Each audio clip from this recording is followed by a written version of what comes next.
Michael Jackson will forever be remembered as the greatest entertainer of a generation. His groundbreaking dance moves, iconic vocal style, and countless hit singles have cemented him in the hearts and hips of legions of devoted fans around the world.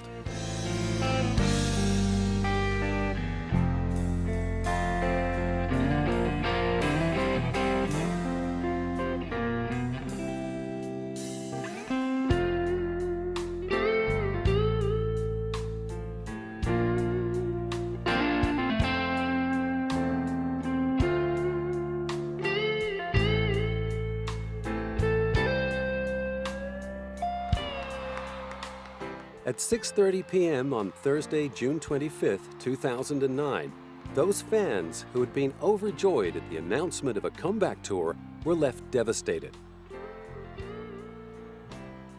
The King of Pop had been pronounced dead. This is hard. My brother, the legendary King of Pop, Michael Jackson, passed away on Thursday, June 25th, 2009 at 2:26 p.m. Found in his rented home in Bel Air at 12:30 p.m., news of Jackson's collapse had flown throughout the world, and when the terrible truth was finally revealed, loyal fans plummeted into despair.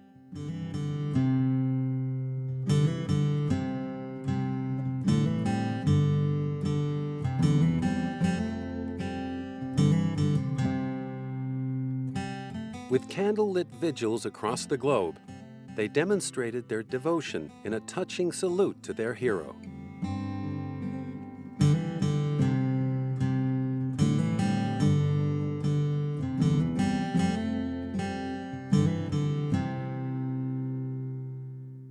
Many were struggling to come to terms with the realization that he was gone.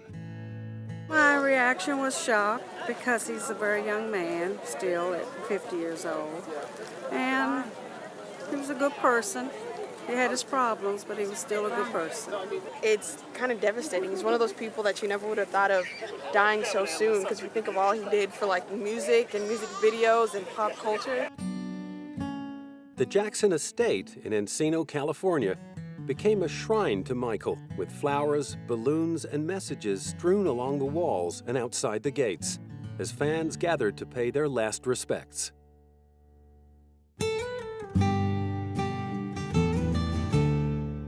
Accompanied by longtime family friend, Reverend Al Sharpton, Michael's father, Joe, took in the tributes and shook hands with his son's grieving fans. And the family and I are very proud to see all of you come out here and help us with this whole situation, because we know that we do have fans all over the world. We know that we are loved all over the world. But one thing that I wish could have happened, I wish that Michael could be here to see all this, have to wait till something happened like this before it could be realized. Meanwhile, over in Gary, Indiana, the house where Michael and his 8 siblings grew up had also become a mecca for grieving fans and neighbors who still remembered baby-faced Michael from his days as the youngest member of the Jackson 5. It hurt to know that Michael passed on, but he'll always be remembered. And right here in Gary, Indiana, we would always love the Jackson 5s. Regardless to whatever they say about them or whatever happened in the past, we here in Gary love the Jacksons.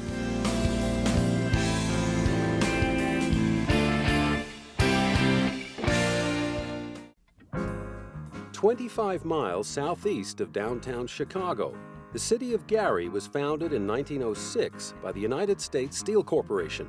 It got its name from company chairman Elbert H. Gary and was one of the first cities in the U.S. to elect an African-American mayor.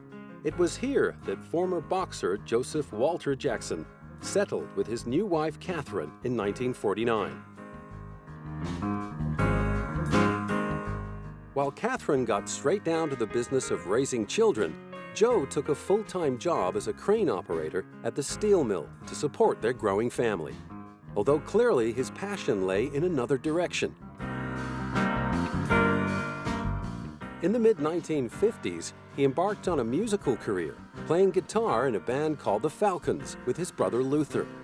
When the Falcons failed to score a record contract, the reality of having 7 young mouths to feed forced Joe to return to his old job at the steel mill.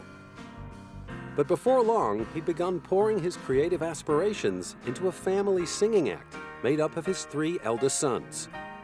As the Jackson brothers, Jackie, Tito, and Jermaine were backed up on congas and tambourine by Marlon and 6-year-old Michael, who soon began to eclipse his older brothers with his singing and dancing talents. Stopping at nothing to make the group a success, Joe put the boys through strenuous rehearsals. But there was no shortage of love and comfort to be found in the arms of their mother. Everyone loved Catherine. I think that she was very much revered. She was a very spiritual woman, a Jehovah's Witness, and she was the gentle force in the Jackson family. In 1967, with 9-year-old Michael at the helm, the Jackson brothers became the Jackson 5.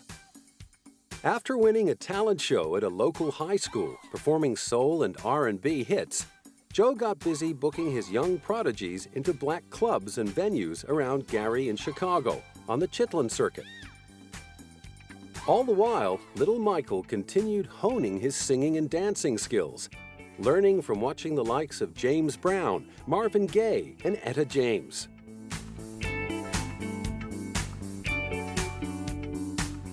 As their fame grew in and around Indiana, they began taking their act further afield. And by the middle of 1967, they'd made it to New York. With the help of R&B legends Sam and Dave, they scored a spot at the prestigious amateur night competition at the Apollo Theater in Harlem. Billed as the place where stars are born and legends are made, the famous theater, which had played host to legends like Ella Fitzgerald and Billie Holiday, certainly lived up to its promise for the Jackson 5. After winning the Amateur Night Showdown on August 13th, Gladys Knight brought them to the attention of Motown chief Berry Gordy. Although Berry was initially reluctant to take on another child act after signing Little Stevie Wonder, he eventually granted them an audition at Motown, and in late 1968, he was blown away by a 10-year-old Michael Jackson. He always wanted to be the best and was willing to work as hard as it took to be that. And we could all see, that he was a winner at that age. And I've always believed winners are winners long before they win. And picking them out before they win was very easy with Michael Jackson. The following year, he moved the Jackson 5 to California to begin grooming them as Motown's next hit-making act.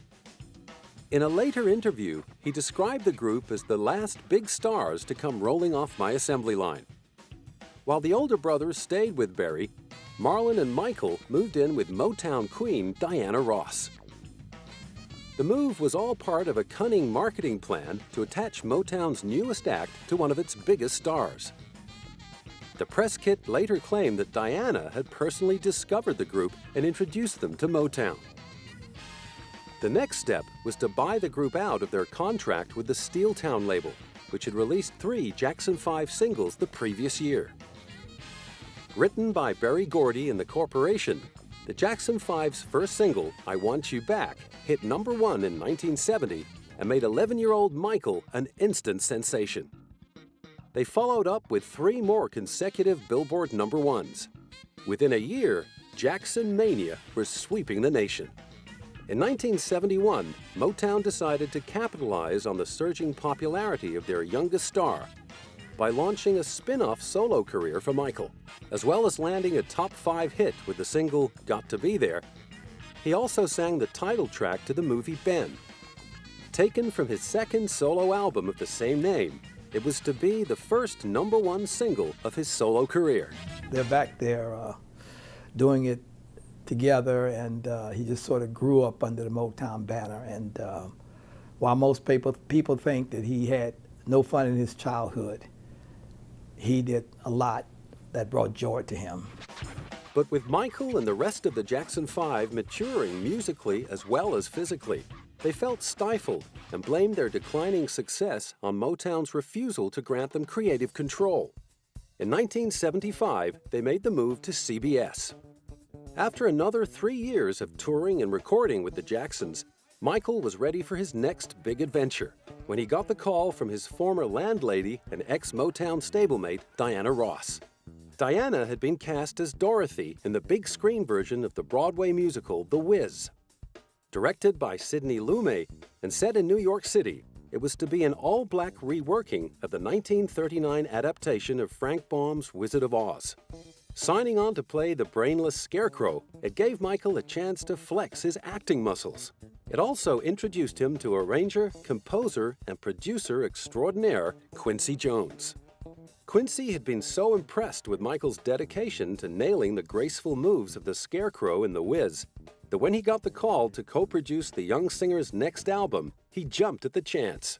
The result of their first collaboration was the 1979 smash Off the Wall, which had one reviewer hailing Michael as probably the best singer in the world right now in terms of style and technique. Rolling Stone magazine pronounced Michael's feathery, timbered tenor extraordinarily beautiful.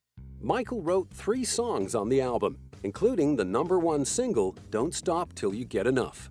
Other songs were provided by Paul McCartney and fellow former child star Stevie Wonder, who co-wrote I Can't Help It. The album's title song and the hit Rock With You were penned by British songwriter Rod Temperton. Off the Wall became the first album by a solo artist to generate 4 U.S. top 10 hits and has since gone on to sell over 20 million copies worldwide. At 21 years old, Michael Jackson had mastered the transition from cute child prodigy to full-blown pop superstar. Now he was public property. Everywhere he went, people loved him, and Michael loved them right back. Those years, we could hang out, and we could go to things together, like see The Wiz and see on Broadway. He liked Stephanie Mills and The Wiz. And, watch the kids come up to him and all want the autographs. And I would say, why don't you just sign, MJ instead of Michael Jackson, just the way Andy Warhol always signs everything at AW. He says, oh no, I could never do that. These are my fans. These people make me. And he was so darling and sincere and sweet in those years. Some loved him for his music. For others, it was his dancing. But for so many more fans, it was Michael Jackson's importance as a role model that earned their admiration. For thousands of African Americans, his incredible mainstream success turned him into an ambassador for race relations. By Off the Wall, he was doing amazingly well, and that was his first cover of Rolling Stone, and we were breaking barriers. It was very hard to get someone who wasn't white on the cover of magazines or even MTV. Mobbed by fans wherever he went, people of all colors were chanting his name in the streets, queuing for hours for a glimpse of him, then fainting at the sight of him. With Michael egging them on, they would even chase him across highways. Children from every corner of the globe wanted to sing like him, dress like him, and dance like him. But there could only ever be one Michael Jackson.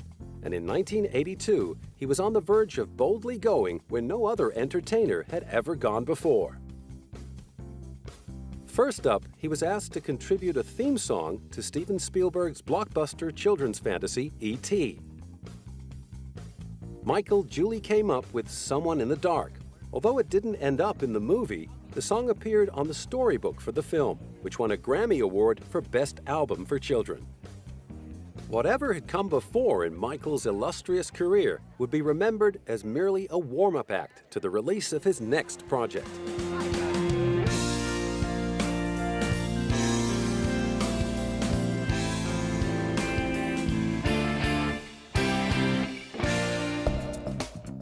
On November the 30th, 1982, the world was introduced to the album that would go down in history as the biggest seller of all time.